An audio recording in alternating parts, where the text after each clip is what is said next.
인류 역사상 가장 진보된 망원경을 우리는 만들었습니다. 100억 달러짜리 제임스 웹, 우주의 법칙을 증명하기 위해 그곳에 있었습니다. 하지만 우리에게 가장 위대한 법칙은 우리가 아는 모든 것이 틀렸다는 사실임을 보여주었죠. 하나의 역설입니다. 망원경은 우주의 유아기에 초점을 맞추었고 과학자들이 두려워하던 것을 발견했습니다. 고작 5억 년 된 우주에서 수십억 년 후에나 형성되어야 할 초거대 질량 블랙홀을 발견한 겁니다. 이 블랙홀들은 너무나 빨리 성장해서 물리 법칙이 허용해서는 안 되는 수준이었습니다. 게다가 이 은하들은 우리 은하수보다 100배나 빠른 속도로 별을 만들고 있었습니다. 하지만 정말 충격적인 것은 이 숫자들만이 아닙니다. 이 상황은 우주의 팽창 속도에 관한 10년간의 위기, 이른바 허블 텐션을 더욱 깊은 수렁으로 밀어넣고 있습니다. 만약 당신도 이 불가능한 발견들 뒤에 숨겨진 과학을 이해하고 싶다면 지금 바로 구독하십시오. 왜냐하면 당신이 알던 우주 모델이 바로 당신의 눈앞에서 다시 쓰여질 것이기 때문입니다. 시작합니다. 우주에는 논리가 있어야만 했습니다. 우리에게는 방정식이 있었습니다. 모델이 있었고 연대표가 있었습니다. 은하가 어떻게 형성되고 얼마나 걸리는지 알고 있었죠. 하지만 제임스 웹이 우주로 발사되었습니다. 그리고 불과 몇 달 만에 거의 모든 것이 변했습니다. 웹은 빅뱅 이후 불과 수억 년 후를 들여다보았습니다. 그곳에서 존재할 시간이 없었어야 할 은하들을 발견했습니다. 거대하고 잘 형성되었으며 화학적으로 복잡한 은하들이었죠. 어떤 모델도 예측하지 못했던 속도로 별들을 만들어내고 있었습니다. 왜냐하면 이 망원경은 우주의 가장 먼 곳을 보기 위해 만들어졌기 때문입니다. 인류 역사상 가장 강력한 우주 망원경이죠. 제작에 20년 이상이 걸렸고 비용은 대략 100억 달러였습니다. 이 거대한 눈은 우리로부터 약 150만 킬로미터 떨어진 곳에서 작동합니다. 지구와 태양의 열로부터 테니스 코트 크기의 차폐막으로 보호받고 있죠. 이 때문에 영하 233도 섭씨라는 극한의 추위 속에서 임무를 수행할 수 있습니다. 하지만 진짜 힘은 이것이 아닙니다. 진정한 힘은 그것이 보는 빛의 종류에 숨겨져 있습니다. 웹은 주로 적외선으로 관측합니다. 이 빛은 우주의 가장 먼 천체에서 오는 가시광선이 늘어나고 붉게 변이된 것입니다. 고무줄 위에 파동을 그린 다음 그 고무줄을 늘리는 것을 상상해 보십시오. 파장이 길어집니다. 우주가 바로 빛에게 이런 일을 합니다. 천체가 멀리 있을수록 그 빛은 이동하는 동안 더 많이 늘어납니다. 허블과 같은 이전의 망원경들은 이 늘어난 빛을 효율적으로 볼 수 없었습니다. 하지만 웹은 바로 이 빛을 포착하기 위해 설계되었습니다. 6.5m에 달하는 거대한 주경은 베릴륨으로 만든 18개 금도금된 육각형 조각으로 이루어져 있죠. 이 정밀함 덕분에 이전에는 어둡게만 보이던 하늘 한 조각을 보고도 그 안에서 수천 개의 은하를 찾아낼 수 있었습니다. 이것은 우리가 이전에 가져본 적 없는 능력이었습니다. 이 능력은 단지 더 멀리 본다는 의미가 아니었습니다. 이것은 우주의 가장 근본적인 규칙을 시험하는 것이었습니다. 따라서 웹이 그 어둡게 보이던 공간을 들여다보았을 때 과학자들은 충격에 빠졌습니다. 그곳에서 은하를 발견할 것이라고는 예상했죠. 하지만 그들이 발견한 은하의 모양이 문제였습니다. 이 은하들은 수십억 년 동안 별을 만들어 온 은하들처럼 매끄럽고 정돈된 모습을 하고 있었습니다. 원반 구조를 가지고 있었죠. 심지어 일부에서는 나선팔까지 식별할 수 있었습니다. 표준 우주론에 따르면 이런 복잡한 구조가 형성되려면 빅뱅 이후 최소 10억에서 20억 년은 지나야 했습니다. 하지만 이 은하들은 우주 탄생 후 첫 수억 년에 해당하는 거리에 자리 잡고 있는 것처럼 보였습니다. 우주적 시간으로 볼 때 이런 모습을 갖추기엔 시간이 턱없이 부족했습니다. 한 천문학자는 이 경험을 날 재료가 들어있어야 할 상자를 열었더니 완벽하게 조리된 요리가 나온 것에 비유했습니다. 이 비유는 아주 정확했습니다. 왜냐하면 모델들은 우주 초기 시대의 은하들이 작고 불규칙하며 희미해야 한다고 말했기 때문입니다. 웹이 발견한 것은 정반대였습니다. 밝고 크고 놀라울 정도로 성숙했죠. 이 상황은 과학자들이 처음에는 장비의 오류를 의심하게 만들었습니다. 데이터를 다시 확인했습니다. 보정을 다시 시도했습니다. 하지만 매번 이미지는 선명하게 나왔습니다. 이상 현상은 망원경에 있는 것이 아니었습니다. 우주 그 자체에 있었습니다. 하지만 진짜 충격적인 한 방은 아직 오지 않았습니다. 이 발견들은 흥미롭고 우려스러운 혼합체였습니다. 어쩌면 기존 모델에 어떻게든 끼워 맞출 수 있을지도 몰랐죠. 하지만 2023 연초에 발표된 한 논문이 그 가능성을 없애버렸습니다. 연구원들은 웹의 초기 데이터에서 6개의 거대 은하를 발견했다고 발표했습니다. 이것들은 노이즈 속에 묻힌 속삭임이 아니었습니다. 밝고 선명하게 분해되었으며 매우 오래된 천체들이었죠. 그 빛은 이들을 우주 탄생 후 첫 7억 년 이내의 시간으로 정확히 위치시켰습니다. 이 은하들 중 하나는 태양 질량의 약 1000억 배에 달하는 질량을 가졌습니다. 이 숫자들은 몇 번이고 검증되었습니다.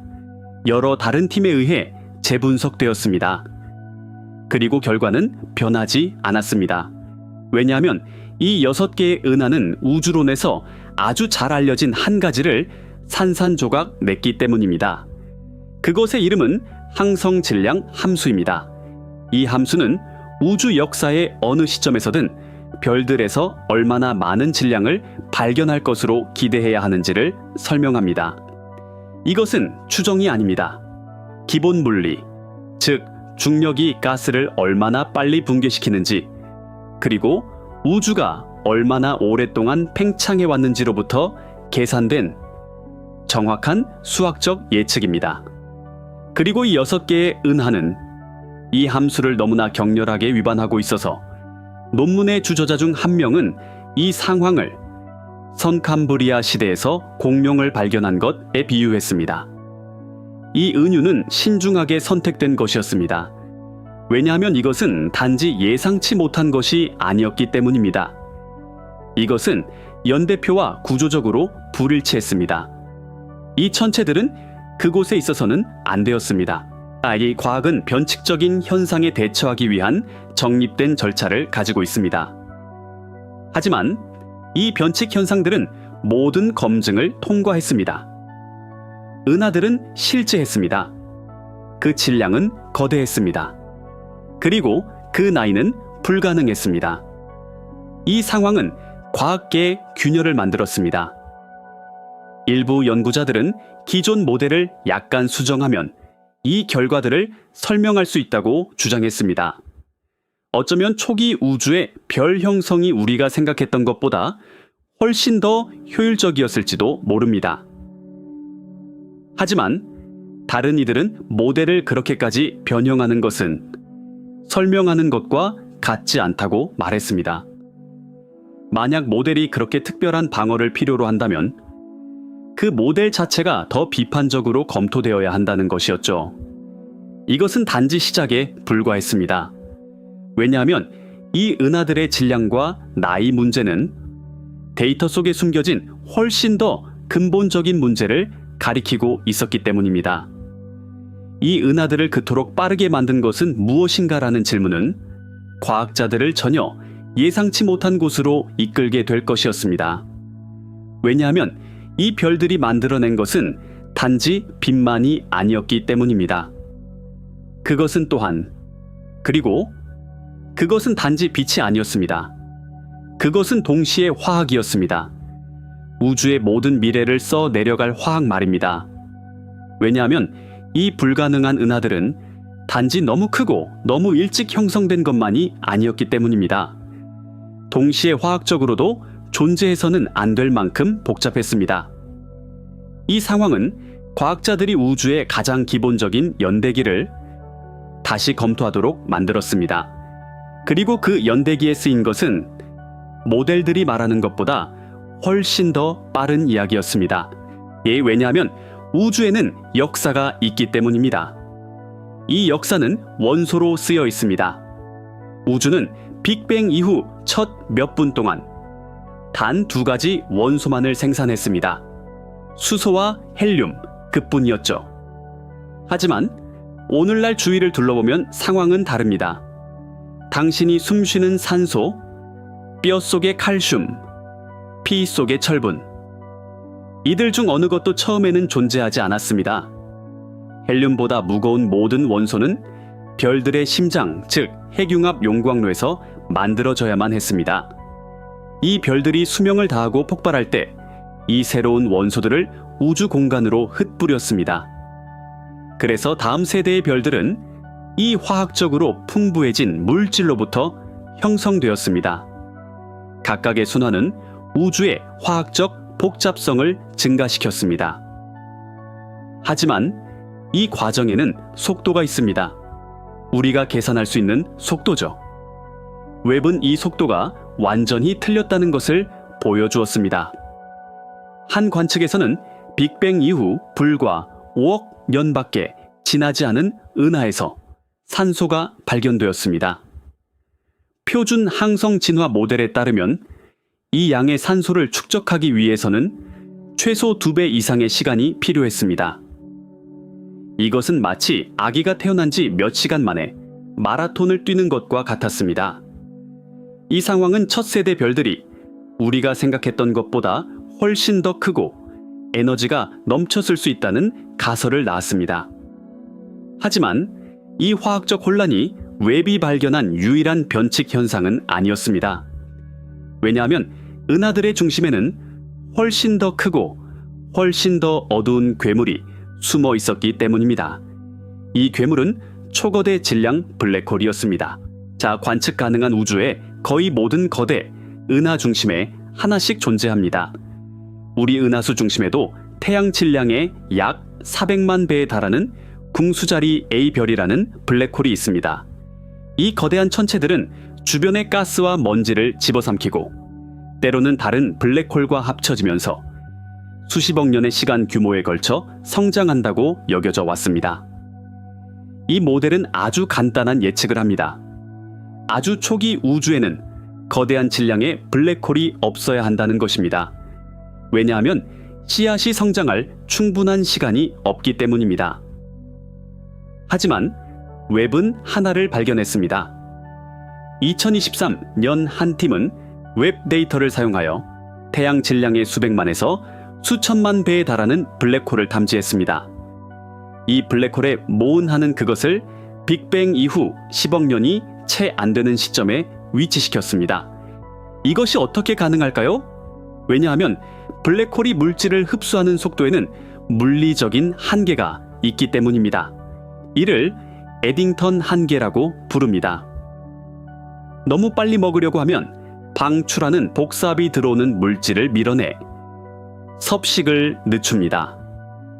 이 블랙홀이 그토록 짧은 시간에 그 질량에 도달하기 위해서는 존재하는 매일매일 이 물리적 한계의 거의 최대치로 물질을 흡수했어야만 했습니다.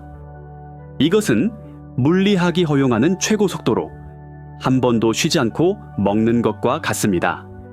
이 상황은 씨앗이 우리가 생각했던 것보다 훨씬 더 컸거나 혹은 초기 우주가 표준 모델에는 없는 특별한 섭식 조건을 만들어냈다는 것을 보여줍니다. 두 가지 선택지 모두 새로운 물리학을 필요로 했습니다. 하지만 문제는 여기서 끝나지 않았습니다. 왜냐하면 우주 그 자체가 역사 속에서 암흑시대로 알려진 시기를 거쳤기 때문입니다. 빅뱅 후 약 40만 년이 지나자 우주는 전자와 양성자가 결합하여 중성수소 원자를 형성할 만큼 충분히 냉각되었습니다. 그 이전까지 우주는 뜨겁고 불투명한 플라스마 상태여서 빛이 자유롭게 이동할 수 없었습니다. 그 이후로 우주는 투명해졌습니다. 하지만 이 투명함은 영원하지 않았습니다. 수억 년 동안 우주는 별도 은하도 없이 단지 중성수소, 가스 구름이 어둠 속에서 천천히 뭉쳐지는 곳이었습니다. 그러다 첫 별들과 은하들이 불을 밝혔습니다. 그리고 그들의 강렬한 자외선 복사가 이 중성수소 원자들을 다시 분해하기 시작했습니다. 이 과정을 재이온화라고 부릅니다. 그리고 이것은 우주를 영구적으로 뒤덮고 있던 안개를 걷어냈습니다. 표준 모델은 이 과정이 비교적 부드럽고 점진적이었다고 예측했습니다. 우주 전역에서 천천히 진행되는 계몽의 물결처럼 말입니다. 하지만 웹의 데이터는 완전히 다른, 훨씬 더 혼란스러운 그림을 그렸습니다. 하늘의 어떤 지역에서는 중성수소의 흔적이 예상보다 훨씬 더 오래 남아 있었습니다. 다른 지역에서는 가스가 믿을 수 없을 정도로 이른 시기에 깨끗하게 거친 것처럼 보였습니다.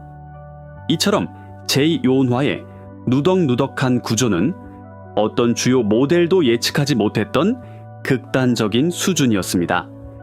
이것은 우주의 다른 지역들이 서로 다른 속도로 진화했다는 것을 의미했습니다. 그리고 그 다른 속도들은 우주론에서 수년간 조용히 쌓여온 하나의 긴장감을 키우고 있었습니다. 자, 그럼 우리에게 무엇이 남았을까요?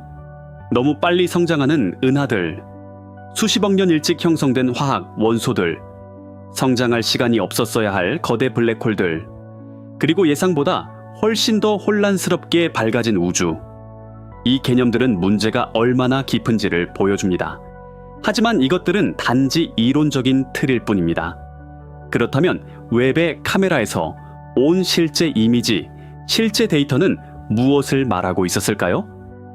그 첫 번째 딥필드 사진에서 정확히 무엇이 보였을까요? 왜냐하면 관제실의 그 깊은 침묵의 진짜 이유는 이 이론적인 문제들 그 이상이었기 때문입니다. 그 침묵의 이유는 망원경이 본, 그리고 이제 진짜 충격이 옵니다. 왜냐하면 망원경이 본 것은 이론적인 문제 그 이상이었기 때문입니다. 그것은 한 장의 사진이었습니다. 하나의 증거였습니다. 한 줌의 모래알보다 작은 하늘 조각에 빽빽이 들어찬 수천 개 은하의 초상화였죠. 하지만 이 초상화는 우주에 대한 우리의 가장 근본적인 믿음을 송두리째 뒤흔들 준비를 하고 있었습니다. 여기 관제실을 그 무거운 침묵에 잠기게 한 실제 발견들이 있습니다. 여기 과학자들이 두려워했던 바로 그 패턴이 있습니다. 모든 것은 2022년 7월 12일에 공개된 그 첫 번째 딥필드 사진에서 시작되었습니다. 허블도 이전에 딥필드 사진을 찍은 적이 있습니다. 하지만 웹의 이미지는 달랐습니다. 즉각적으로 불편할 만큼 달랐습니다. 왜냐하면 허블 이미지에서는 가장 늙고 가장 먼 은하들이 작고 희미하며 불규칙하게 보였기 때문입니다. 젊어 보였죠? 원시적으로 보였습니다. 아주 어린 우주에 있는 아주 어린 은하가 보여야 할 바로 그 모습이었습니다. 하지만 웹의 이미지 속 그 고대 은하들은 모델이 예측한 어떤 것과도 닮지 않았습니다. 대부분이 밝았습니다. 일부는 명확하게 조직된 구조를 가지고 있었습니다. 하나는 이미지 가장자리 근처에 있었는데 후속 연구를 통해 상세하게 분석되었습니다. 이 은하는 태양 질량의 수천억 배에 해당하는 질량을 담고 있는 것처럼 보였습니다. 이것은 어떤 기준으로 봐도 크고 완전히 발달한 은하라는 뜻입니다. 하지만 이 천체에서 온 빛은 그것이 빅뱅 이후 불과 약 3억 년이 지났을 때의 모습을 보여주었습니다. 표준 모델은 이것이 물리적으로 불가능하다고 말했습니다. 그토록 짧은 시간에 그렇게 거대한 것을 만들 수는 없습니다. 중력이 그토록 많은 물질을 모으고 압축하고 별들을 점화시키고 웹이 탐지한 화학적 복잡성을 만들어내기에는 충분한 시간이 없었습니다. 과학계의 반응은 진정한 흥분과 경보에 가까운 감정의 혼합이었습니다. 왜냐하면 이것은 단지 하나의 이미지가 아니었기 때문입니다. 이것은 하나의 패턴의 첫 신호였습니다. 하지만 진짜 문제는 단지 그 멀리 있는 은하들 자체가 아니었습니다. 문제는 시간 그 자체였습니다. 우주에는 나이가 있습니다. 약 138억 년이죠. 이것은 과학에서 가장 정밀하게 측정된 숫자 중 하나입니다. 그런데 뭐가 문제일까요? 우리 은하 주위를 도는 가장 늙은 별들의 나이를 계산했을 때 그 결과는 132억 년에 가깝게 나옵니다. 이것은 빅뱅과 그 별들의 형성 사이에 고작 6억 년이라는 극도로 좁은 창문만을 남깁니다. 하지만 웹은 그 멀리 있는 은하들이 우주가 5억 살일 때 이미 수억 년 동안 별의 순환을 거쳤다는 증거를 찾고 있었습니다. 이 상황을 이렇게 생각해 보십시오. 당신에게 어떤 집이 1980년에 지어졌다고 들었습니다. 안으로 들어가 보니 그 날짜보다 100년은 더 오래된 골동품 가구들을 발견합니다. 집은 여전히 1980년에 지어졌을 수 있습니다. 하지만 그 가구들이 어떻게 그곳에 오게 되었는지에 대한 이야기는 새로운 설명을 필요로 합니다. 우주는 여전히 138억 살일 수 있습니다. 하지만 이 나이 문제가 의문을 제기하는 것은 그 나이 안에서 일어난 일들의 시간표입니다. 물질이 조직되고 별들이 점화되고 죽는 속도가 모델이 허용하는 것보다 현저히 빠른 것처럼 보입니다. 이 우주 역사의 속도는 이 학문 분야 전체의 척추와도 같습니다. 그리고 그 척추는 지금 심각한 압박을 받고 있었습니다. 그리고 그 논문이 발표되었습니다. 2023년 초, 그리고 모든 것이 더 악화되었습니다. 한 연구팀이 웹의 초기 관측 데이터에서 발견된 6개의 거대 은하를 기술한 논문을 발표했습니다. 이것들은 희미한 단서들이 아니었습니다. 밝고 선명했으며 늙었죠. 그 빛은 이들을 우주 탄생 후 첫 7억 년 이내로 확실하게 위치시켰습니다. 그 중 하나는 태양 질량의 약 1000억 배에 달했습니다. 이 숫자들은 우주론에서 항성 질량 함수로 알려진 아주 잘 확립된 것을 깨뜨렸습니다. 이 함수는 기본 물리학에서 파생된 정확한 수학적 예측입니다. 하지만 이 6개의 은하는 이 함수를 너무나 격렬하게 위반해서 논문의 저자 중 한 명은 이 상황을 선캄브리아 시대에서 공룡을 발견한 것에 비유했습니다. 이 은유는 무작위가 아니었습니다. 이것은 단지 예상치 못한 것이 아니었습니다. 이것은 연대표와 구조적으로 불일치했습니다. 기술적인 용어는 극초기 은하 형성 후보였습니다. 하지만 이 기술적인 언어 뒤에 숨겨진 실제 번역은 더 간단했습니다. 그것들은 거기에 있어서는 안 되었다. 과학자들은 모든 것을 확인했습니다. 장비를, 대안적인 설명을. 하지만 그 천체들은 계속 그곳에 남아 있었습니다. 균열은 이제 무시할 수 없을 만큼 넓어졌습니다. 자, 그럼 우리에게 무엇이 있었을까요? 예상보다 수십억 년 일찍 성숙한 은하들, 그 자체로 모순적인 연대표, 그리고 지질학적 연대표에 맞지 않는 우주적 공룡들. 이것들은 개별적인 오류가 아니었습니다. 이것은 하나의 패턴이었습니다. 일관되고 독립적인 그룹들에 의해 반복적으로 발견되는 패턴이었죠. 그리고 이 패턴은 과학자들로 하여금 모델의 가장 어두운 구석 중 하나를 들여다보게 강요하고 있었습니다. 왜냐하면 이 모든 변칙 현상들 아래에는 공통된 원인이 있어야만 했습니다. 이 은하들을 그토록 빨리 만들고 그토록 일찍 풍부하게 만든 보이지 않는 메커니즘이 있어야 했습니다. 하지만 이 메커니즘을 찾으면서 웹은 훨씬 더 거대한 구조를 발견했습니다. 은하들을 서로 연결하는 거대하고 보이지 않는 그물망을 말입니다. 그리고 그 그물망은 뒤틀려 있었습니다. 우주 거미줄. 우주에서 가장 큰 구조입니다. 수십억 광년에 걸쳐 뻗어 있으며 은하단을 서로 연결하는 거대한 암흑물질과 가스의 필라멘트들이죠. 표준 모델은 이 구조가 시간이 지남에 따라 천천히 계층적으로 성장한다고 말합니다. 작은 구조들이 먼저 형성되고 그 후 합쳐져서 더 큰 구조들을 만듭니다. 따라서 초기 우주에서는 이 그물망이 이제 막 걸음마 단계에 있어야 했습니다.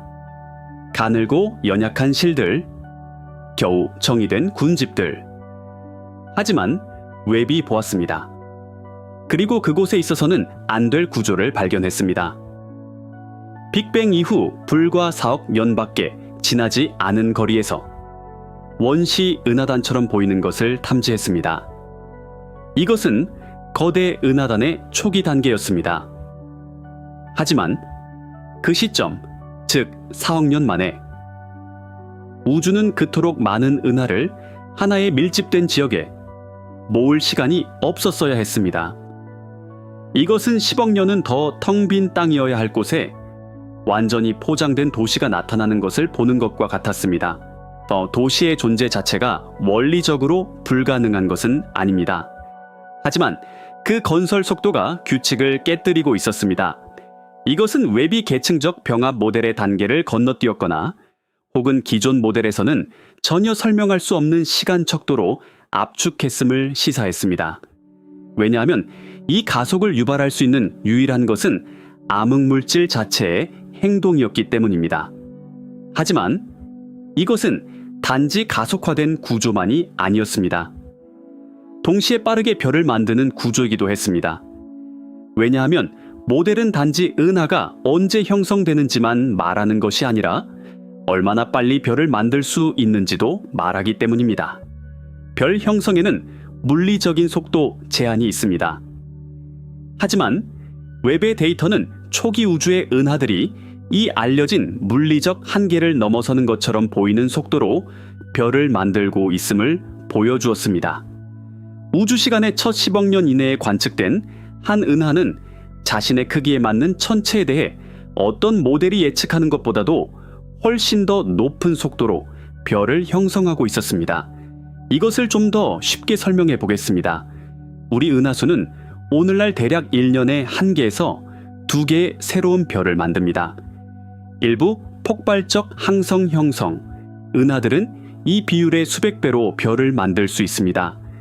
하지만 이런 사건들은 극단적이고 수명이 짧으며 우주의 훨씬 후기 시대에 발생합니다. 비슷한 일이 우주가 현재 나이의 10%도 안 되었을 거리에서 일상적으로 일어나고 있다는 것을 발견한 것은 현재의 틀과 매우 불일치했습니다. 제1원가들은 초기 우주가 우리가 가정했던 것과는 근본적으로 다른 조건을 가졌을 수 있다고 제안했습니다. 어쩌면 어떤 메커니즘이 중력이 우리가 계산에 넣지 않았던 속도로 작동하게 했을지도 모릅니다. 따라서 과학자들을 잠 못 이루게 한 것은 단지 별 형성률만이 아니었습니다. 그 별들이 주변 우주에 무슨 일을 하고 있었는가였습니다. 그리고 그곳에 물이 있었습니다. 우주의 가장 초기 시대에 물을 발견하는 것은 예상된 일이 아닙니다. 왜냐하면 물을 구성하는 분자들이 형성되고 더 중요하게는 생존하기 위해서는 특정 조건이 필요하기 때문입니다. 가장 초기 은하들의 극도로 에너지가 넘치고 방사선으로 가득 찬 환경에서는 분자 결합이 끊임없이 끊어지고 재결합됩니다. 하지만 웹의 적외선 분광기는 엄청난 거리에서도 분자 신호를 탐지할 만큼 민감했습니다. 그리고 이전 장비들이 분석할 수 없었던 훨씬 더 먼 따라서 훨씬 더 오래된 은하들에서 수증기의 증거를 발견했습니다. 이것의 중요성은 여러 겹입니다. 가장 기본적인 수준에서 물의 형성은 산소를 필요로 합니다. 산소는 별들만이 만들어내는 더 무거운 원소입니다. 따라서 높은 거리에서 물 신호를 발견하는 것은 일찍 일어난 진보된 항성 처리 과정에 또 다른 화학적 지문입니다. 하지만 두 번째 수준에서 물 탐지의 공간적 분포 또한 정보를 제공합니다. 그것들은 밀집된 별 형성 활동과 관련된 지역에 군집하는 경향이 있습니다. 아예 이것은 별의 과정과 복잡한 분자, 화학 사이의 연결이 모델이 기술하는 시간표보다 훨씬 이전에 초기 우주에서 이미 확립되었음을 시사합니다. 그리고 이제 유기화학 데이터가 나왔습니다. 그리고 이 데이터는 물 발견을 거의 평범하게 보이게 만들었습니다. 다완 방향족 탄화수소, 이것들은 성간 공간에 떠다니는 먼지 입자 표면에서 형성되는 유기 화합물의 한 종류입니다. 웹은 이 분자 종류와 일치하는 신호를 우주가 불과 수십억 살이었던 시대로 위치시키는 거리의 은하들에서 탐지했습니다. 이것은 유기 화합물의 화학적 풍부화가 어떤 기존 모델이 예측하는 것보다도 현저히 빠른 속도로 진행되었음을 암시합니다. 자, 이것이 우리가 가진 그림입니다. 일찍 성숙한 은하들, 공룡처럼 보이는 질량들, 뒤틀린 우주 거미줄, 물리적 한계를 초과하는 별 형성률, 그리고 예상치 못한 곳에 물과 유기, 화학. 이 발견들은 서로 연결되어 있습니다. 모두 같은 방향을 가리키고 있습니다. 우주의 초기 시대는 모델이 묘사하는 조용하고 느린 아기방이 아니었습니다. 그곳에서는 모델이 전혀 예측하지 못했던 무언가가 일어나고 있었습니다. 그렇다면 이 메커니즘은 어떻게 작동하는 걸까요? 이 은하들을 그토록 빨리 만든 엔진 자체는 무엇일까요? 암흑물질의 역할은 무엇일까요?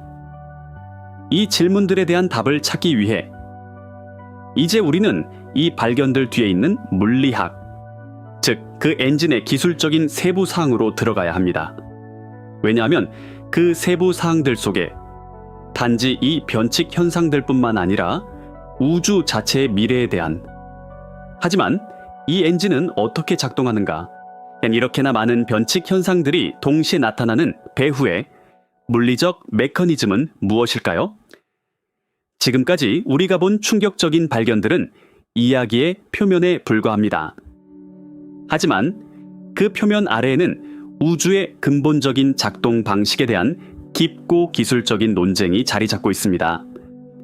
따라서 지금은 잠시 속도를 늦추겠습니다. 그리고 이 변칙 현상들을 가능하게 한 기본 메커니즘, 즉 웹이 우리에게 보여준 그 엔진의 부품들을 더 자세히 살펴보겠습니다. 왜냐하면 해답은 그 기술적인 세부 사항들 속에 숨겨져 있기 때문입니다. 무엇보다도 웹이 이토록 혁명적인 이유는 적색편이라고 부르는 현상을 포착하는 방식에 있습니다. 이것을 당신에게 다가오는 구급차의 사이렌 소리처럼 생각해 보십시오. 구급차가 가까워질수록 소리의 높이가 높아지고 멀어질수록 낮아집니다. 왜냐하면 음파가 압축되거나 늘어나기 때문입니다. 빛 또한 파동입니다. 그리고 우주가 팽창하기 때문에 멀리 있는 은하들은 우리에게서 계속 멀어집니다. 따라서 그들로부터 오는 빛은 멀어지는 구급차의 사이렌처럼 늘어나 파장이 길어집니다. 이 늘어남은 빛을 전자기 스펙트럼의 붉은색 끝으로, 심지어 가시광선을 넘어 저고해선 쪽으로 이동시킵니다. 은하가 멀리 있을수록 우리에게서 더 빨리 멀어집니다. 따라서 그 빛도 더 많이 적색편이 됩니다. 웹은 바로 이 극도로 늘어난 고대의 빛을 포착하기 위해 설계되었습니다. 허블과 같은 망원경은 주로 0.2에서 2.4 마이크론 사이의 파장을 볼 수 있는 반면 웹의 NIR캠이나 MIRI 같은 장비들은 0.6 마이크론에서 시작해 28 마이크론까지 이르는 훨씬 더 넓은 적외선 범위를 커버합니다. 이것은 허블에게는 보이지 않았던 우주로 열린 창과 같습니다. 웹은 허블이 보던 것보다 약 10배에서 100배 더 희미한 천체를 볼 수 있습니다. 이 민감도 덕분에 단지 더 멀리뿐만 아니라 더 과거를 볼 수 있게 합니다. 왜냐하면 빛이 우리에게 도달하는데 수십억 년이 걸리기 때문에 130억 광년 떨어진 은하를 볼 때 우리는 그것의 130억 년 전 모습을 보는 것입니다. 따라서 웹은 사실상 타임머신입니다. 그리고 그 기계가 본 첫 번째 것들은 시간 그 자체에 대해 우리가 알던 모든 것을 의심하게 만들었습니다. 하지만 웹의 비밀은 단지 적외선을 보는 것에만 있지 않습니다. 그것은 그 빛을 어떻게 분석하는가에 있습니다. 이 분석의 핵심은 중력 렌즈 효과라고 불리는 현상입니다. 아인슈타인의 일반 상대성 이론은 질량이 시공간을 휘게 한다고 말합니다. 마치 팽팽한 고무 시트 위에 놓인 무거운 볼링공처럼 말이죠. 이제 그 시트 위로 구슬을 굴리면 구슬의 경로는 볼링공이 만든 움푹 파인 곳에 의해 휘어집니다. 빛도 똑같이 행동합니다. 우리 지구와 아주 먼 은하 사이에 위치한 거대한 은하단은 그 볼링공처럼 행동합니다. 그 뒤에 있는 더 먼 은하에서 오는 빛을 휘게 하고 확대하며 심지어 때로는 여러 개의 상을 만들어냅니다. 이것은 자연이 우리에게 제공하는 거대한 망원경입니다. 이 웹은 이 자연적인 망원경들을 전례 없는 방식으로 사용합니다. 이 렌즈 효과의 힘은 뒤에 있는 천체의 빛을 수백 배, 심지어 수천 배까지 증폭시킬 수 있습니다. 덕분에 웹은 평소에는 결코 볼 수 없었을 아주 희미하고 먼 은하들을 탐지할 수 있습니다. 하지만 이 메커니즘의 진정한 힘은 단지 확대하는 것에만 있지 않습니다. 렌즈 효과를 받은 빛이 휘는 방식과 양은 중간에 있는 은하단의 총 질량에 대해 우리에게 믿을 수 없을 정도로 정확한 정보를 줍니다. 그리고 이 질량은 보이는 별과 가스보다 훨씬 더 많습니다. 그 차이가 바로 암흑물질입니다. 따라서 웹은 중력 렌즈 효과를 이용하여 단지 먼 은하를 보는 것뿐만 아니라 우주에 보이지 않는 골격, 즉 암흑물질의 분포를 지도화합니다. 그리고 그 지도들이 모델의 예측과 다르게 나타나기 시작했습니다. 일부 은하단에서는 암흑물질이 모델이 허용하는 것보다 더 밀집되게 중심에 모여 있는 것처럼 보였습니다. 다른 곳에서는 좀 더 부드럽게 분포되어 있었습니다. 이 불일치들은 초기 은하 형성을 가속화한 메커니즘이 암흑물질 그 자체일 수 있다는 첫 번째 단서들을 제공했습니다. 이 두 가지 강력한 메커니즘, 즉 적색 편의와 중력 렌즈 효과는 웹에게 무엇을 봐야 할지 알려줍니다. 하지만 무엇을 보았는지 이해하게 하는 진짜 마법은 분광학입니다. 은하에서 오는 총 빛은 그것이 얼마나 밝은지를 알려줍니다. 하지만 그 빛을 프리즘에 통과시켜 색깔별로 분해하면, 즉 스펙트럼을 얻으면 훨씬 더 많은 것을 알 수 있습니다. 왜냐하면 각기 다른 화학 원소들이 빛의 매우 특정한 파장을 흡수하거나 방출하기 때문입니다. 이것은 각 원소가 고유의 지문을 남기는 것과 같습니다. 은하의 스펙트럼을 읽는 것은 그 안에서 살고 죽었던 모든 별들의 화학적 역사를 읽는 것과 같습니다. 수소, 헬륨, 산소, 탄소 모두 스펙트럼에 자신의 흔적을 남깁니다. 웹은 NIR 스펙과 MIRI 같은 장비들을 통해 이전에는 불가능했던 일을 해냅니다. 아주 멀리 있고 믿을 수 없을 정도로 희미한 은하들의 상세한 스펙트럼까지도 얻을 수 있습니다. 이것은 동시에 수백 개의 다른 천체들의 스펙트럼을 얻을 수 있는 마이크로 셔터 어레이라는 기술 덕분에 가능합니다. 이것은 각각이 사람 머리카락보다 얇은 25만 개의 미니어처 셔터로 구성된 시스템입니다. 이 셔터들을 개별적으로 열어서 웹이 관심 있는 천체들의 빛만을 분석하게 해줍니다. 이 효율성 덕분에 허블이 몇 주 동안 해야 할 일을 웹은 몇 시간 만에 해낼 수 있습니다. 따라서 빅뱅 이후 불과 5억 년밖에 지나지 않은 은하에서 산소 흔적을 발견했을 때 그것은 추측이 아니었습니다. 그것은 그 은하의 화학적 지문을 읽어낸 것이었습니다. 그리고 그 지문은 모델이 허용하지 않았던 범죄의 증거였습니다. 가속화된 화학적 풍부화, 이 세 가지 메커니즘, 적색편이 렌즈 효과, 분광학 은, 웹의 기본 도구 세트를 구성합니다. 하나는 어디를 볼지, 다른 하나는 어떻게 더 잘 볼지, 세 번째는 무엇을 보았는지 이해하게 해줍니다. 이들이 함께 우주의 가장 초기 시대에 대한 전례 없는 그림을 그리고 있습니다. 그리고 이 그림은 불일치로 가득 차 있습니다. 하지만 이 불일치들은 이론의 실패가 아닙니다. 오히려 새로운 이론의 탄생 진통입니다. 왜냐하면 웹의 데이터는 이 변칙 현상들을 설명할 수 있는 다른 더 추측적인 메커니즘들도 시험하기 시작했기 때문입니다. 예를 들어 초기 우주의 별 형성 효율성 같은 것들 말입니다.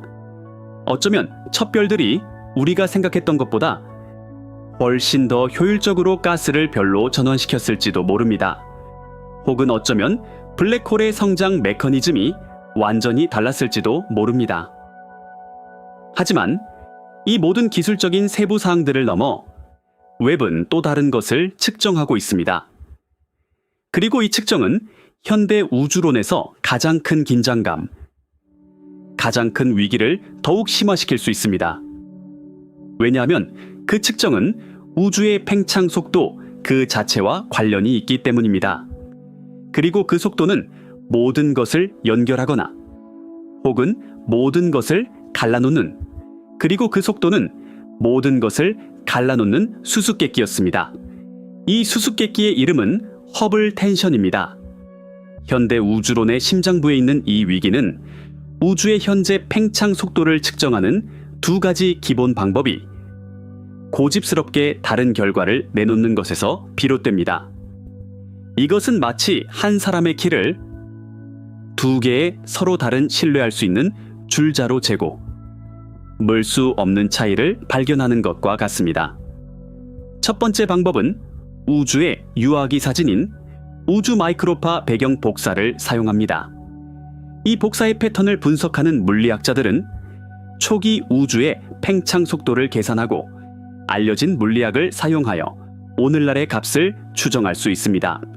이 방법은 지속적으로 약 67 km/s/, 메가파섹이라는 값을 내놓습니다. 즉 우리에게서 약 326만 광년 떨어진 은하는 초당 67 km의 속도로 멀어지고 있다는 뜻입니다. 하지만 두 번째 방법은 거리 사다리라는 기술을 사용합니다. 이 기술에서는 거리가 정확하게 알려진 가까운 천체들을 사용하여 더 먼 천체들의 거리를 보정합니다. 이 사다리의 가장 신뢰할 수 있는 발판은 밝기가 일정한 패턴으로 변하는 세페이드 병황성과 항상 거의 같은 최대 밝기에 도달하는 A형 초신성 폭발입니다. 이 방법을 사용하는 천문학자들은 지속적으로 약 73 km/s/, 메가파섹이라는 더 높은 값을 발견하고 있습니다. 웹은 이 논쟁에 직접 뛰어들었습니다. 왜냐하면 그 예리한 시력으로 세페이드 변광성의 밝기 측정을 이전에는 불가능했던 정밀도로 수행할 수 있었기 때문입니다.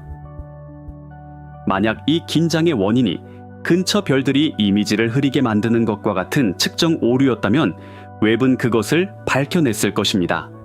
하지만 그러지 않았습니다. 오히려 웹의 관측은 73이라는 값을 확인하고 강화했습니다. 따라서 이 긴장은 이제 의심이 아니라 사실입니다. 그리고 이 사실은 만약 우주가 더 빨리 팽창한다면 그 나이가 우리가 생각했던 것보다 약간 더 젊다는 것을 의미합니다. 이 상황은 초기 은하 문제를 더욱 악화시킵니다. 왜냐하면 그 거대한 구조들을 만들 시간이 훨씬 더 줄어들기 때문입니다. 따라서 일부 이론가들은 표준 모델의 가장 신비롭고 가장 지배적인 구성 요소로 눈을 돌렸습니다. 바로 암흑물질입니다. 표준 모델의 암흑물질은 차가운 것으로 불립니다. 여기서 차갑다는 단어는 온도가 아니라 입자의 속도와 관련이 있습니다. 차가운 암흑물질 입자들은 빛의 속도에 비해 느리게 움직입니다. 그래서 중력이 그들을 쉽게 밀집된 덩어리로 모을 수 있습니다. 이 모델은 우주의 거대 구조와 우주 마이크로파 배경의 요동을 놀라운 정밀도로 설명합니다. 하지만 웹의 데이터는 이 모델이 초기 우주에 대해 하는 예측들과 모순됩니다. 왜냐하면 차가운 암흑물질은 구조들이 느리고 계층적으로, 즉 아래에서 위로 성장해야 한다고 말하기 때문입니다. 하지만 웹은 정반대를 발견하는 것 같습니다. 아주 초기 시대에 나타나는 크고 조직된 구조들 말입니다. 이 상황은 일부 이론가들이 뜨거운 암흑물질과 같은 대안을 다시 진지하게 고려하게 만들었습니다. 뜨거운 암흑물질 입자들은 더 빠르게 움직이며 작은 규모에서 뭉치는 것에 저항합니다. 이것은 구조들이 초기 우주에서 어떻게 형성되었는지에 대한 다른 예측을 낳습니다. 혹은 어쩌면 암흑물질이 단 한 종류가 아닐지도 모릅니다. 어쩌면 다른 특성을 가진 여러 종류가 있을지도 모릅니다. 혹은 어쩌면 암흑물질이 우리 물질과 또는 자기 자신과 우리가 아직 모르는 방식으로 상호작용하고 있을지도 모릅니다. 웹이 초기 우주의 구조들이 예상보다 더 발달했다는 것을 보여주는 관측들은 따라서 단지 퍼즐이 아니라 하나의 측정입니다. 암흑물질의 작은 규모에서의 행동에 대해 우리에게 무언가를 말해주고 있습니다. 그리고 그 행동은 표준 모델의 단순하고 우아한 그림에 맞지 않습니다. 그리고 이것으로도 부족하다면 암흑 에너지도 있습니다. 20세기 말에 발견된 이 신비로운 힘은 우주의 팽창이 느려지고 있는 것이 아니라 오히려 가속되고 있음을 보여주었습니다. 표준 모델에서 암흑 에너지는 우주 상수라고 불리는 공간의 구조에 영구적으로 새겨진 일정한 에너지 밀도로 취급됩니다. 팽창함에 따라 희석되지도 강해지지도 않습니다. 단지 밀어낼 뿐입니다. 하지만 웹이 다양한 우주적 거리에서 멀리 있는 별의 폭발을 사용한 일부 분석들은 시간이 지나도 일정하지 않은 암흑 에너지와 더 일치하는 데이터들을 가리키고 있습니다. 일부 분석에서는 신호가 초기 우주에서 더 강했고 그 이후로 약해진 암흑 에너지를 가리킵니다. 다른 분석에서는 데이터가 우주 상수가 허용하지 않는 방식으로 요동치는 값을 가리킵니다. 변하는 암흑 에너지의 결과는 엄청날 것입니다. 왜냐하면 이것은 아마도 일반 상대성 이론 자체의 수정이나 물리학의 새로운 분야의 도입을 필요로 할 것이기 때문입니다. 연구자들은 이 결과들에 대해 극도로 신중합니다. 왜냐하면 통계적 유의성이 아직 확실한 주장을 하기에는 필요한 문턱 아래에 있기 때문입니다. 하지만 단서는 있습니다. 그리고 이 단서는 허블 텐션, 초기 은하 문제, 그리고 표준 모델이 압박받고 있는 다른 모든 곳들과 결합될 때 이례적으로 많은 방향에서 압박받고 있는 우주론적 틀의 그림을 그리고 있습니다. 적색 편의, 렌즈 효과, 분광학, 허블 텐션, 암흑물질 수수께끼, 그리고 암흑 에너지가 변할 수 있다는 그 불편한 단서. 이 모든 기술적인 메커니즘과 문제들은 하나의 거대한 이야기를 말하고 있습니다. 우주가 가장 근본적인 수준에서 어떻게 작동하는지에 대한 우리의 이해가 부족하다는 것입니다. 하지만 이것은 실패가 아닙니다. 이것이 바로 과학 그 자체입니다.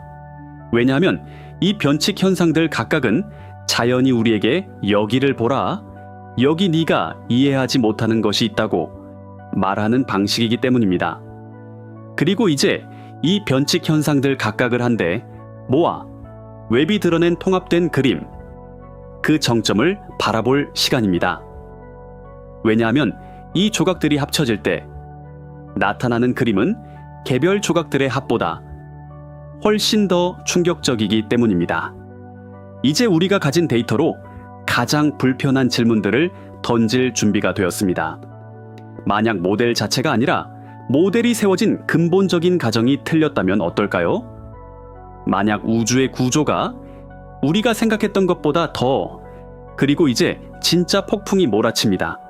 그 모든 기술적인 세부 사항들, 그 모든 이론적인 균열들, 이것들은 우리가 지금까지 본 가장 큰 우주적 지진의 단지 전조현상에 불과했습니다. 왜냐하면 웹은 단지 모델에 의문을 제기한 것이 아니었습니다.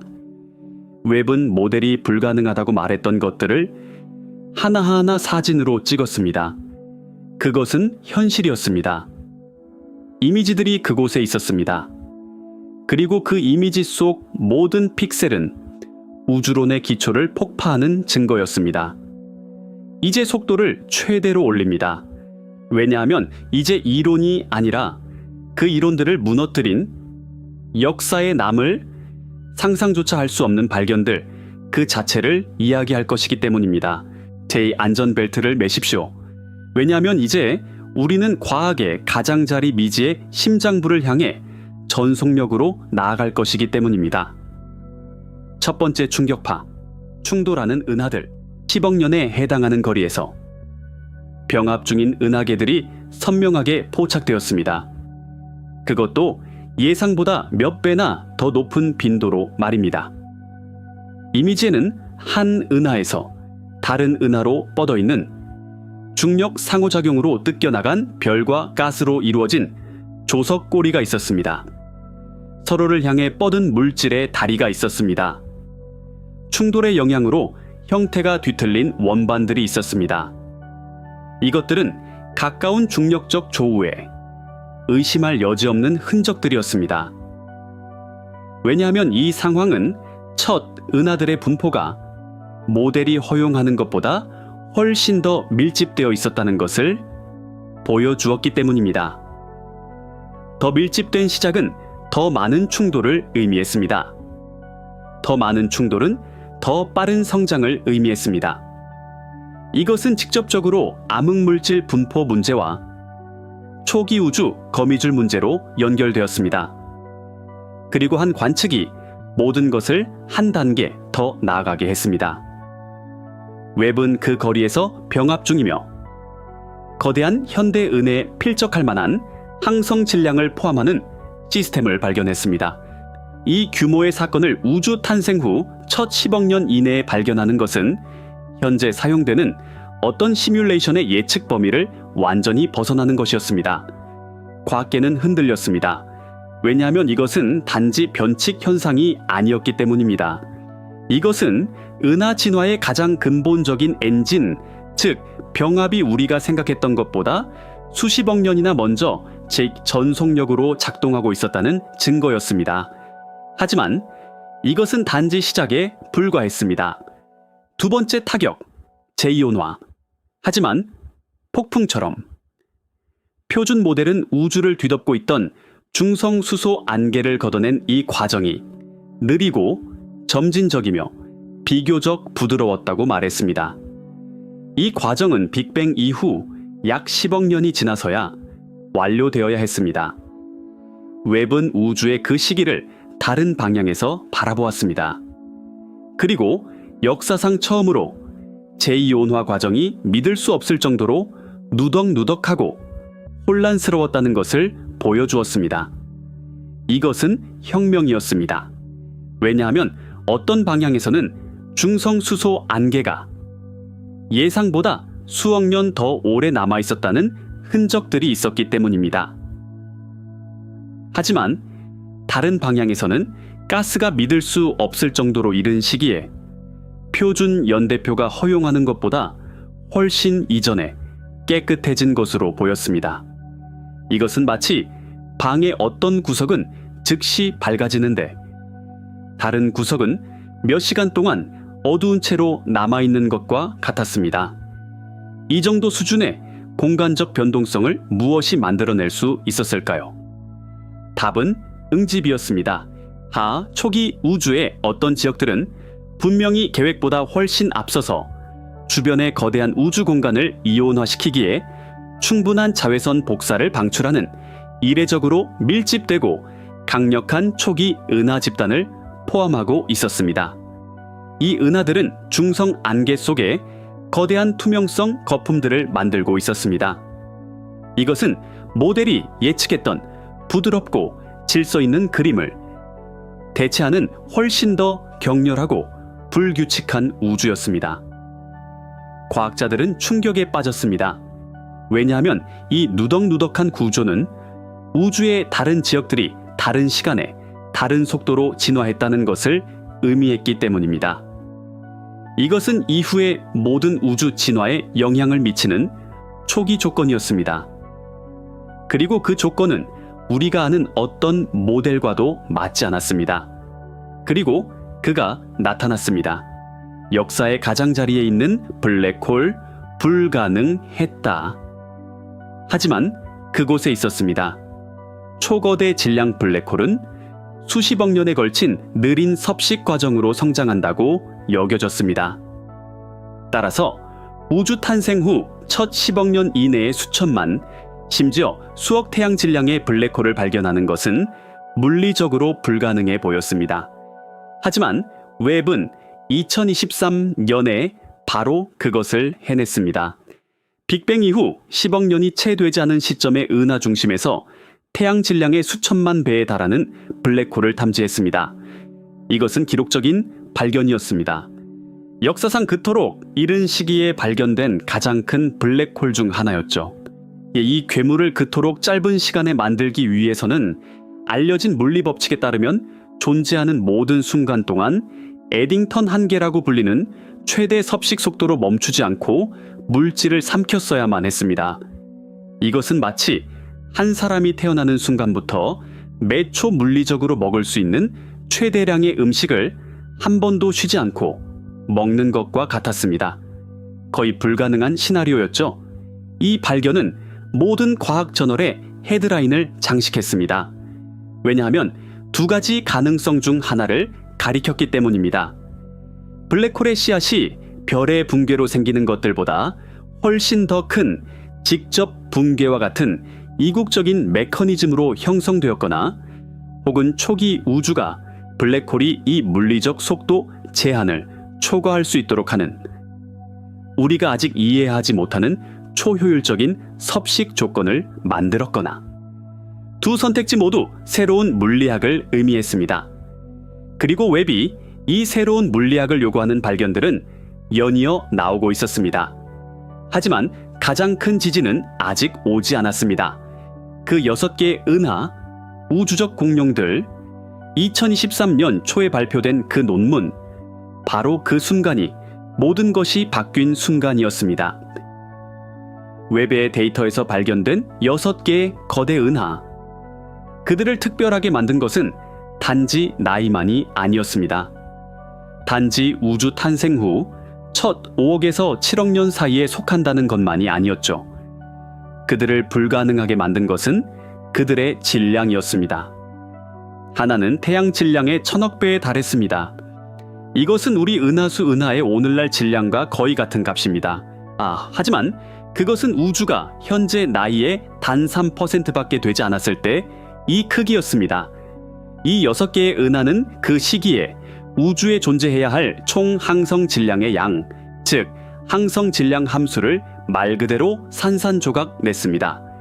예측된 양보다 100배, 심지어 일부 계산에 따르면 1000배 더 많은 질량을 포함하고 있었습니다.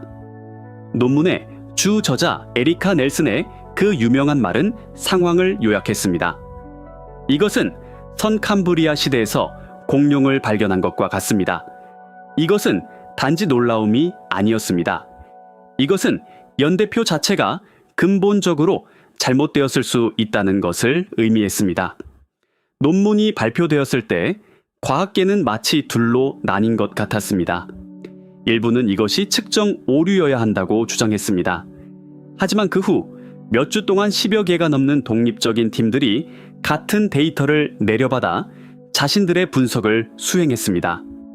일부는 질량 추정치를 약간 더 낮게 찾았습니다. 하지만 그 누구도 그 천체들이 완전히 사라졌다고는 찾지 못했습니다. 그 공룡들은 진짜였습니다. 그리고 그들은 우주론 책이 다시 쓰여져야 한다고 외치고 있었습니다. 이 네 가지 큰 충격, 충돌들, 제2온화 폭풍, 불가능한 블랙홀, 그리고 우주적 공룡들. 각각이 단독으로도 혁명적이었습니다. 하지만 함께 모여 일관된 패턴을 형성했습니다. 초기 우주의 모든 영역에서, 모든 과정에서, 모든 구조에서 모든 것이 예상보다 훨씬 더 빠르고 훨씬 더 크고 훨씬 더 일찍 일어났다는 것을 보여주는 패턴이었죠. 그렇다면 이 패턴의 의미는 무엇일까요?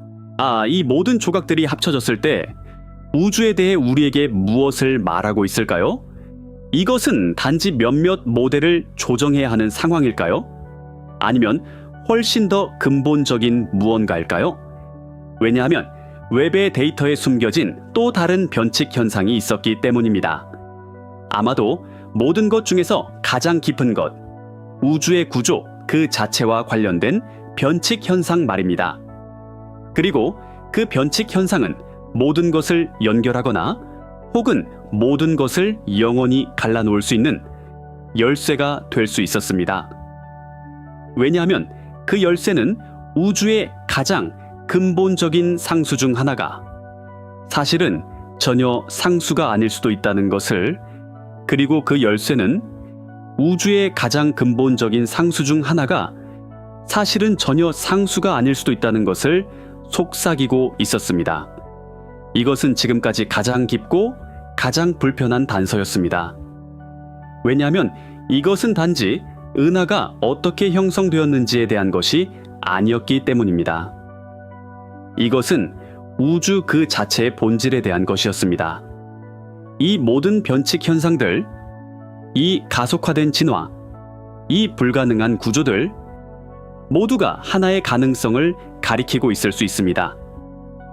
표준 우주론 모델의 기본 기둥 중 하나인 차가운 암흑물질 모델이 적어도 초기 우주에서는 틀렸다는 것입니다. 따라서 웹은 단지 먼 은하뿐만 아니라 암흑물질 그 자체의 본질도 시험하고 있었습니다. 그리고 그 결과는 혁명의 전조였습니다. 다섯 번째 충격, 우주 거미줄, 하지만 예상보다 훨씬 일찍 짜인 그물. 표준 차가운 암흑물질 모델은 우주의 가장 큰 구조인 우주 거미줄, 즉 은하단을 서로 연결하는 거대한 필라멘트 만기 시간이 지남에 따라 천천히 형성되어야 한다고 예측합니다. 하지만 웹은 이 예측을 송두리째 뒤집었습니다. 역사상 처음으로 빅뱅 이후 불과 8억 년밖에 지나지 않은 거리에 완전히 발달된 필라멘트 같은 구조를 따라 늘어선 긴 은하들의 배열을 발견했습니다. 이것은 기록적인 구조였습니다. 은하들은 훨씬 더 늙고 훨씬 더 발달한 우주 거미줄에서 기대할 법한 규칙적인 간격으로 배열되어 있었습니다.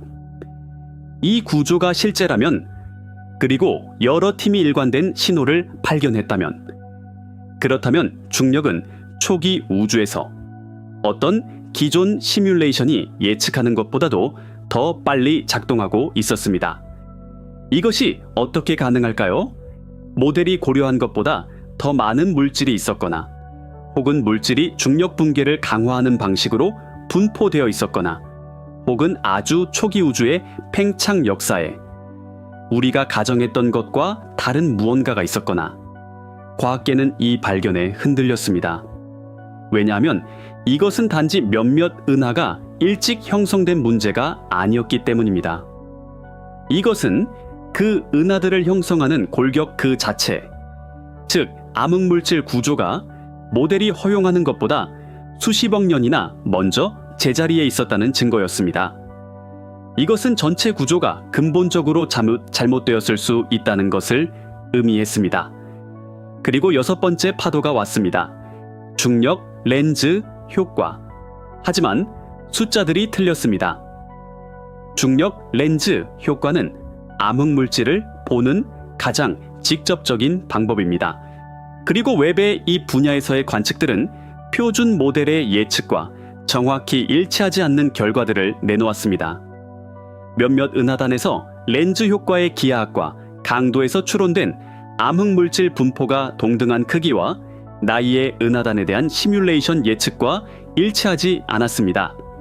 어떤 경우에는 암흑물질이 모델이 허용하는 것보다 더 많이 은하단 중심에 집중된 것처럼 보였습니다. 다른 경우에는 시뮬레이션이 예측하는 것보다 약간 더 부드럽게 분포된 것처럼 보였습니다. 과학자들은 이 불일치에 대해 적절한 신중함으로 접근했습니다. 왜냐하면 체계적인 오류들이 이 측정에 영향을 줄 수 있었기 때문입니다. 하지만 패턴 그 자체가 불편했습니다. 여러 은하단, 여러 분석 방법, 여러 독립적인 연구 그룹, 모두가 표준 예측으로부터 같은 방향으로 일관된 편차를 발견하고 있었습니다. 예상과 다르게 뭉치는 암흑물질은 웹이 관측한 빠른 은하 형성에 대한 잠재적인 메커니즘을 제공할 수 있었습니다. 일찍 발달한 우주 거미줄을 설명할 수 있었습니다. 초기 은하 문제를 구조 형성 문제의 하나의 근본적인 원인으로 연결할 수 있었습니다. 과학자들은 숨을 죽였습니다. 왜냐하면 만약 이 원인이 진짜라면 관측 가능한 우주의 가장자리에서 서로를 파괴하는 은하들이 이 퍼즐을 훨씬 더 구체적으로 만들 것이기 때문입니다. 이것은 우주론의 가장 신성한 믿음 중 하나, 즉 차가운 암흑물질의 단순성과 성공에 대한 직접적인 도전이었습니다. 그리고 마침내 7번째 봉인이 깨졌습니다. 허블 텐션. 하지만 이제는 긴장이 아니라 위기입니다. 웹은 이 논쟁의 최종 심판관으로 들어섰습니다. 그리고 내린 결정은 아무도 듣고 싶어 하지 않는 결정이었습니다. 먼 은하의 세페이드 병황성 관측은 우주의 팽창 속도가 더 높은 값, 즉 약 73km/s/, 메가파섹임을 이전의 모든 망원경보다 더 높은 정밀도로 확인했습니다. 이 긴장이 측정 오류라는 마지막 희망도 그렇게 물거품이 되었습니다. 위기는 공식화되었습니다. 우주의 초기 측정치, 우주 마이크로파 배경 복사와 후기 측정치, 웹의 거리 사다리 사이에 근본적인 불일치가 있었습니다. 이것이 어떻게 가능할까요? 이것은 우주의 초기와 후기 사이의 팽창 역사를 바꾸는 새로운 물리학이 있거나 혹은 일반 상대성 이론 자체가 우주론적 규모에서 불완전하다는 것을 의미할 수 있습니다. 두 선택지 모두 패러다임의 전환을 의미합니다. 왜냐하면 이 상황은 웹의 다른 모든 발견들을 더욱 심화시키기 때문입니다. 더 빠른 팽창은 더 젊은 우주를 의미합니다.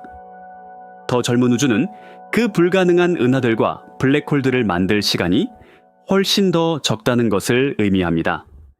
이것은 과학이 수십 년 동안 본 가장 큰 난관 중 하나였습니다. 그리고 웹은 그 난관을 해결하는 대신 더욱 깊게 만들었습니다. 자, 이것이 바로 큰 그림입니다. 충돌하는 은하들, 폭풍 같은 제2온화, 불가능한 블랙홀들, 우주적 공룡들, 일찍 짜인 우주 거미줄, 잘못 뭉치는 암흑물질, 그리고 해결되지 않고 오히려 깊어지는 허블 위기. 이 7가지 큰 발견들은 더 이상 꿰맬 수 있는 구멍들이 아닙니다. 이것들은 낡은 모델 위에 새로운 우주가 건설되는 기초석들입니다. 웹이 우리에게 보여준 것은 단지 몇몇 변칙 현상이 아닙니다. 웹은 우리에게 완전히 새로운 우주를 보여주었습니다. 더 빠르고, 더 격렬하며, 더 복잡하고, 우리가 생각했던 것보다 훨씬 더 일찍 활동을 시작한 우주를 말입니다. 하지만 이제 이 어지러운 속도 끝에 잠시 멈춰 숨을 고를 시간입니다. 이 모든 데이터, 이 충격, 이 혁명들의 한가운데 서서 가장 근본적인 질문을 던질 시간입니다. 이 모든 우주적 드라마 속에서 우리의 자리는 어디일까요? 이 새로운 우주는 우리에게 무엇을 의미할까요? 왜냐하면 이 발견들의 가장 깊은 결과는 아마도 숫자나 그래프가 아니라 거울을 볼 때 우리가 보는 것에 숨겨져 있기 때문입니다. 이것은 인류가 우주에서의 자리를 다시 정의하는 순간입니다. 그리고 그 정의는 전혀 예상치 못한 곳에서, 하지만 이제 멈추어 생각할 시간입니다. 이 어지러운 발견들, 이 우주적 혁명들의 한가운데서 잠시 숨을 고르고 가장 근본적인 질문과 마주할 시간입니다. 이 모든 은하들, 이 블랙홀들, 이 무한해 보이는 구조들, 이 모든 것이 우리에게 무엇을 의미할까요? 제임스 웹 망원경은 우리에게 단지 새로운 우주를 보여준 것이 아닙니다. 우리에게 그 우주 안에서의 우리 자리 또한 다시 묻게 했습니다. 왜냐하면 웹이 드러낸 가장 깊은 진실은 아마도 숫자나 그래프가 아니라 인류 상황의 가장 근본적인 역설들 속에 숨겨져 있기 때문입니다. 하에 이제 그 역설들 속으로, 즉 우리 자신의 존재의 심장부로 느리고 깊은 여행을 떠나봅시다. 첫 번째 역설은 규모에 관한 것입니다. 한편으로는 웹이 우리에게 보여준 상상할 수 없을 만큼 거대한 우주가 있습니다. 관측 가능한 우주 자체는 한쪽 끝에서 다른 쪽 끝까지 대략 930억 광년에 달합니다. 그 안에는 각각 수천억 개의 별을 포함하는 최소 2조 개의 은하가 있을 것으로 추정됩니다. 웹은 이 은하들 중 하나가 우주 자체가 아직 3억 살일 때조차 수천억 태양 질량에 도달했음을 보여주었습니다. 하지만 다른 한편으로는 이 거대한 무대 안에 당신이 있습니다. 약 1.7m의 키로 이 행성 표면에 서 있는 탄소 기반의 존재, 이 두 가지 규모를 동시에 마음에 담는 것은 거의 불가능합니다. 한쪽에는 수조 개의 은하, 다른 쪽에는 단 하나의 의식. 이것이 어떻게 가능할까요? 이 우주적 대양에서 한낱 미물도 되지 못하면서 어떻게 이 대양을 인식할 수 있을까요? 이 상황에는 비극적인 면이 있습니다. 왜냐하면 그 거리들은 우리에게 영원히 닿을 수 없기 때문입니다. 가장 가까운 항성계인 프록시마 센타우리조차 현재 가장 빠른 우주선으로 약 6,300년이 걸리는 여정입니다. 웹이 본 그 첫 은하들에 도달하는 것은 상상조차 할 수 없습니다. 우리는 결코 그들을 방문할 수 없을 것입니다. 그 고대 별들의 빛을 만질 수 없을 것입니다. 물리적으로 우리는 이 행성, 이 태양계에 갇혀 있습니다. 이것은 깊은 우주적 고독감입니다. 지우주가 우리 문을 두드리지만 결코 안으로 들어갈 수 없다는 것을 아는 것과 같습니다. 우리는 유리창 너머로 무한한 풍경을 바라보지만 그 풍경에 결코 발을 들여놓을 수 없는 존재들입니다. 하지만 이 역설에는 믿을 수 없을 만큼 아름다운 면도 있습니다. 왜냐하면 물리적으로는 그 은하들에 갈 수 없습니다. 하지만 우리의 마음은 갈 수 있습니다. 제임스 웹 망원경이 바로 그것입니다. 그것은 인간의 마음, 인간의 호기심이 우주로 뻗어나간 연장선입니다. 그 망원경을 만든 방정식들, 그 데이터를 분석하는 알고리즘들, 그 결과를 해석하는 이론들, 모두가 그 1.7m의 몸 안에 있는 뇌의 산물입니다. 우주는 거대할 수 있습니다. 하지만 우리는 그 거대한 우주를 이해할 수 있고 그 법칙을 풀어낼 수 있으며 그 기원에 대한 질문을 던질 수 있는 유일한 부분일 수 있습니다. 우주를 인식하는 우주가 바로 우리입니다. 따라서 당신도 이 우주적 대양의 작은 물방울입니다. 하지만 동시에 그 대양이 자신을 바라보는 눈이 바로 당신입니다. 그리고 이것은 우리의 미미함을 약점이 아닌 독특한 특권으로 만듭니다. 두 번째 역설은 시간에 관한 것입니다. 웹은 우리를 시간의 시작 138억 년 전으로 데려갑니다. 우주의 유학이 첫 별들의 탄생, 첫 은하들의 형성을 보여줍니다. 우리에게 수십억 년에 걸친 우주적 서사의 일부임을 상기시켜줍니다. 하지만 다른 한편으로는 우리 자신의 시간이 있습니다. 평균적인 인간의 수명은 약 80년입니다. 이것은 우주 달력에서 눈 깜짝할 사이보다도 짧습니다. 만약 우주의 138억 년 역사를 단일년으로 압축한다면 기록된 모든 인류 역사는 그 해의 마지막 14초에 해당할 것입니다. 당신의 모든 삶은 그 해의 마지막 1초 속에 그냥 찰나의 빛에 불과할 것입니다. 어떻게 이토록 짧은 존재가 이토록 영원한 이야기를 인식할 수 있을까요? 이것의 비극적인 진실은 우리의 일시성입니다. 우리는 이 우주에 단 한순간 존재할 뿐입니다. 태어나고 살고 죽습니다. 그 첫 은하들이 태어났을 때 우리는 없었습니다. 수십억 년 후 마지막 별들이 꺼질 때도 없을 것입니다. 우리의 이야기는 우주 시간의 무한한 흐름 속에서 거의 보이지 않는 각주에 불과합니다. 웹이 우리에게 보여준 그 고대 은하들은 우리 종이 존재하기 수십억 년 전에도 그곳에 있었고 아마 수십억 년 후에도 그곳에 있을 것입니다. 이것은 인간이 자신의 하찮음과 마주하는 순간입니다. 시간이라는 거대한 강이 흘러가는 동안 우리는 단지 강가에 서서 잠시 물을 바라볼 수 있도록 허락받았을 뿐입니다. 하지만 이 일시성에도 깊은 아름다움이 있습니다. 왜냐하면 아마도 그 순간만으로도 충분하기 때문입니다. 아마도 중요한 것은 우리가 얼마나 오래 사느냐가 아니라 그 짧은 순간에 무엇을 깨닫느냐일 것입니다. 우리는 우주의 역사에서 우주 자신의 과거를 볼 수 있을 만큼 지적인 생명체가 나타난 그 독특한 순간에 태어났습니다. 우리는 웹과 같은 도구를 만들어 빅뱅의 빛을 포착할 수 있는 세대입니다. 이것은 놀라운 행운입니다. 수십억 년 동안 존재했던 수많은 생명체, 만약 있다면 는 이것을 해내지 못했습니다. 아마 수십억 년 후의 생명체도 해내지 못할 것입니다. 하지만 우리는 할 수 있습니다. 바로 지금. 따라서 당신도 그 우주 달력에서 단 1초 동안만 존재합니다. 하지만 그 1초는 우주가 자신의 비밀을 드러내는 1초입니다. 그리고 그 순간의 증인이 되는 것은 영원히 사는 것보다 더 의미 있을 수 있습니다. 세 번째 역설은 지식과 신비에 관한 것입니다. 제임스 웹은 인류 역사상 가장 강력한 정보 수집 도구입니다. 우리에게 이전에 본 적 없는 은하들 별들, 그리고 화학적 신호들을 보여주었습니다. 표준 모델의 수십 년간의 지배를 흔들었고 우리에게 우주가 생각했던 것보다 훨씬 더 복잡하다는 것을 증명했습니다.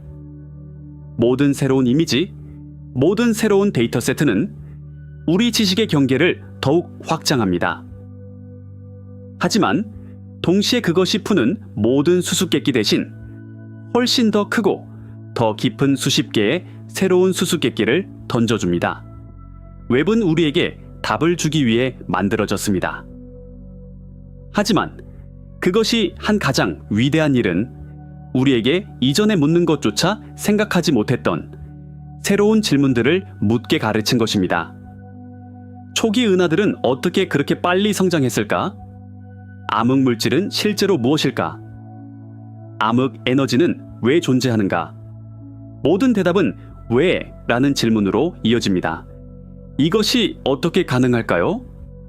우리 지식이 늘어날수록 우리의 무지는 어떻게 더 명확해질 수 있을까요?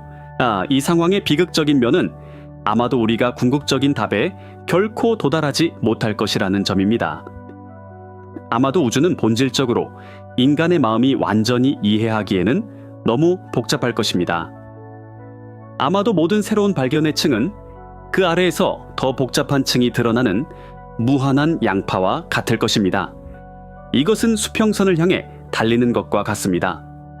아무리 빨리 달려도 수평선은 항상 당신에게서 같은 거리에 남아 있습니다. 이것은 지식을 추구하는 우리에게 겸손한 교훈입니다. 아마도 우리의 목표는 모든 것을 아는 것이 아니라 우리가 모르는 것의 무한함 앞에서 경탄하는 것일지도 모릅니다. 하지만 이 무한한 신비에도 활력을 주는 아름다움이 있습니다. 왜냐하면 만약 우리가 모든 것을 안다면 발견할 것이 무엇이 남겠습니까? 만약 모든 질문에 답이 발견되었다면 아침에 일어나 망원경을 새로운 목표로 향하게 하는 것이 무슨 의미가 있겠습니까? 웹이 우리에게 보여준 것은 우주가 지루한 곳이 아니라는 것입니다. 그곳은 끊임없이 우리를 놀라게 하고 우리의 가정을 무너뜨리며 우리를 더 많이 배우도록 초대하는 역동적이고 살아있는 곳입니다. 따라서 과학 자체는 목적지가 아니라 여정입니다. 그리고 그 여정은 답보다 질문으로 의미를 얻습니다. 당신도 이 여정의 일부입니다. 매일 당신이 묻는 모든 왜? 라는 질문으로 당신이 궁금해하는 모든 것으로 그 무한한 양파의 한 겹을 더 벗기는데 도움을 주고 있습니다. 그리고 아마도 진짜 보물은 양파의 중심이 아니라 그것을 벗기는 행위 그 자체에 있을 것입니다. 이 세 가지 큰 역설, 랭, 규모, 시간, 그리고 지식 모두 웹이 우리에게 보여준 새로운 우주의 반영입니다. 그리고 모두 우리를 같은 근본적인 진실로 되돌려 보냅니다. 하지만 이 역설들 속에 숨겨진 더 개인적이고 더 직접적인 질문이 있습니다. 그리고 그 질문은 우주의 화학과 우리 자신의 몸의 화학이 어떻게 불가분하게 연결되어 있는지에 대한 것입니다. 왜냐하면 웹이 그 가장 먼 은하에서 발견한 원소들은 단지 천문학적인 데이터 포인트가 아니기 때문입니다. 그것들은 우리 존재 그 자체입니다.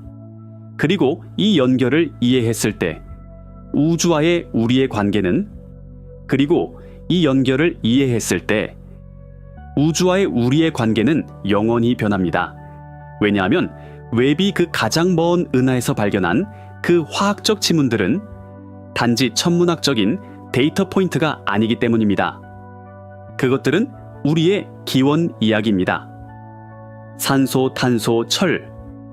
이 원소들은 수십억 년 전 그 고대 별들의 심장에서 만들어져 초신성 폭발로 우주 공간에 흩뿌려지고 여러 세대에 걸친 여정 끝에 오늘날 우리의 행성, 우리의 몸을 구성하는 원료가 되었습니다. 이것이 네 번째이자 아마도 가장 개인적인 역설입니다. 낯섦과 소속감. 한편으로는 웹이 보여준 그 우주는 믿을 수 없을 정도로 낯설고 무자비한 곳입니다.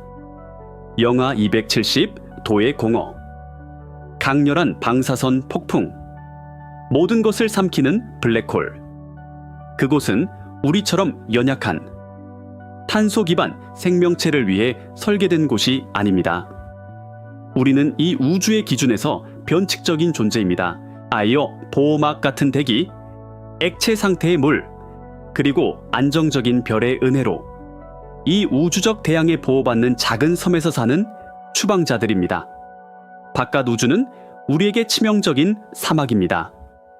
이것은 우리를 낯설매 감정으로 이끕니다.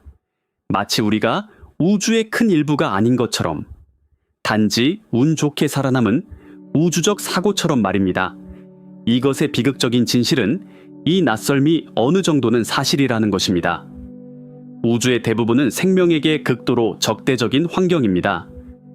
웹이 본 그 첫 은하들은 우리가 존재하기 위해 필요한 복잡한 화학과 안정적인 조건이 아직 나타나지 않은 격렬하고 혼란스러운 곳들이었습니다. 따라서 우리가 우주의 나머지를 볼 때 우리는 거울이 아니라 우리와 매우 다른, 우리가 상상조차 할 수 없는 규칙으로 작동하는 타자를 봅니다. 이것은 소속감의 부재를 낳을 수 있습니다. 마치 이 우주에 우리 집이 없는 것처럼. 하지만 이 역설의 가장 강력하고 가장 아름다운 진실은 정반대 또한 사실이라는 것입니다. 왜냐하면 우주는 우리에게 낯설게 느껴질 수 있습니다. 하지만 우리는 그것으로 만들어졌습니다. 당신의 피 속을 흐르는 철 원자는 수십억 년 전 폭발한 별의 심장에서 왔습니다. 당신이 숨쉬는 산소는 한때 지금 웹이 보고 있는 그 고대 은하들과 비슷한 별 안에서 창조되었습니다. 당신의 뼛속 칼슘은 우주 깊은 곳에서 수십억 년에 걸친 여행을 했습니다. 우리는 우주의 낯선 존재가 아닙니다. 우리는 우주 그 자체입니다. 우리는 우주가 자신을 알아볼 수 있고 자신을 느낄 수 있으며 자신의 아름다움에 경탄할 수 있는 한 부분입니다. 따라서 당신도 이 우주에서 낯선 이처럼 느낄 수 있습니다. 하지만 동시에 당신의 혈관에는 별의 먼지가 흐르고 당신은 우주에 잃어버린 아이라는 것을 알아야 합니다.